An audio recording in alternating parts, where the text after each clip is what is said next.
La maison de santé multisite Santé Avenir est située à Blain, en Loire-Atlantique. Elle est composée de 18 professionnels.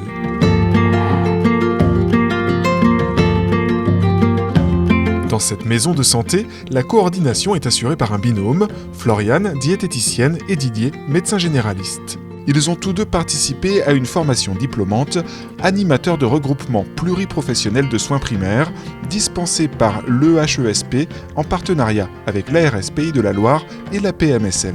Floriane, par ailleurs, aime dessiner. Elle revient pour nous sur le rôle d'un coordinateur au sein d'une maison de santé.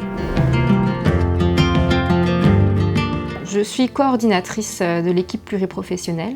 L'objectif, c'est donc d'améliorer la prise en charge des patients, notamment au niveau des soins, et puis d'un autre côté aussi d'améliorer les conditions de travail des différents professionnels. On a plusieurs missions, effectivement. L'idée, c'est déjà de mobiliser autour d'un ou plusieurs projets, des actions, l'ensemble des professionnels. On met des projets en place, notamment des projets de prévention. On essaye de faire des actions en commun entre chaque professionnel. On va avoir aussi des actions de communication, que ce soit en interne finalement dans la maison de santé, mais ça peut être aussi finalement en externe avec d'autres organismes comme des institutions, et ça peut être aussi des partenaires. On peut aussi faire de la gestion administrative un peu plus. On va avoir tout ce qui est planification des événements, des réunions, des actions. Finalement, pour moi, le coordinateur, c'est comme un chef d'orchestre autour d'une partition qui a été écrite par et pour les professionnels de santé de la maison.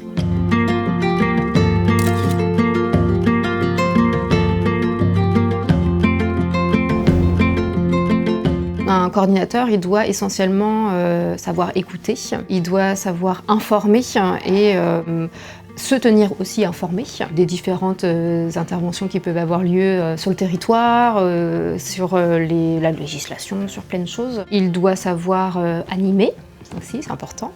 Il doit pouvoir planifier, donc ça demande un peu d'organisation.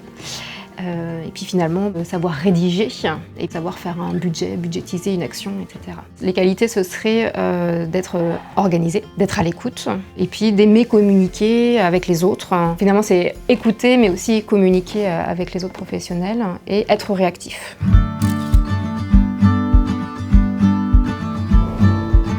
Dans la maison de santé, on a la particularité d'être deux, donc avec Didier qui est médecin au sein de la maison de santé, on est chacun coordinateur de l'équipe. Donc on a 4 heures de coordination chacun et on s'est regroupé sur 2 heures pour faire une réunion. On essaye de faire une réunion par semaine. On trouve ça vraiment très confortable et très bénéfique d'être deux parce qu'on va pouvoir avoir des visions différentes sur certains projets et finalement nous faire réagir l'un et l'autre.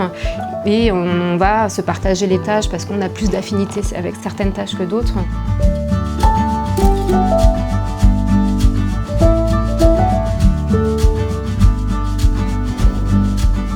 Pour moi, aujourd'hui, l'avantage d'être professionnelle de santé en tant que coordinatrice, c'est qu'on a une capacité à comprendre le langage médical. Donc c'est vrai que dans les réunions, du coup, quand il y a des informations plus spécifiques, on a la capacité de comprendre tout de suite. Il peut y avoir aussi des difficultés avec cette double casquette, c'est qu'effectivement, par exemple, dans une réunion avec l'ensemble des professionnels, eh bien, j'interviens et à la fois en tant que coordinatrice et en tant que diététicienne. Ça peut être un problème de perception pour l'équipe de santé sur mon intervention à ce moment-là.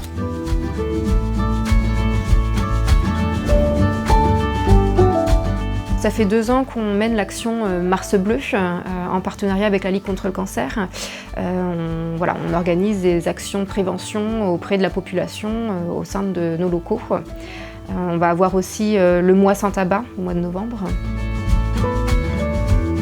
Une chose que j'ai bien aimé faire aussi avec l'équipe, c'est un travail sur les valeurs qu'on partageait entre nous pour la structuration de la maison de santé. En fait, j'ai proposé à chacun d'écrire sur un post-it, d'identifier finalement une des valeurs pour lesquelles ils ont souhaité se regrouper. Et on s'est rendu compte que finalement, il y avait beaucoup de valeurs, donc ça a fait beaucoup de post-it. Et puis, pour rigoler, finalement, moi, je me suis dit, voilà, je vais toutes me les coller sur la tête, comme ça, c'est toutes les valeurs qu'on partage.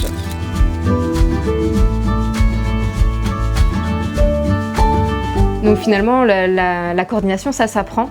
Et je dirais même que c'est indispensable parce que nous, en tant que professionnels de santé, on n'est pas formés à certaines pratiques de coordination, notamment le management d'équipe, l'animation de réunions, et puis après il y a toute la partie rédaction où on a plus ou moins des affinités mais qui peuvent être aussi intéressantes avec la formation.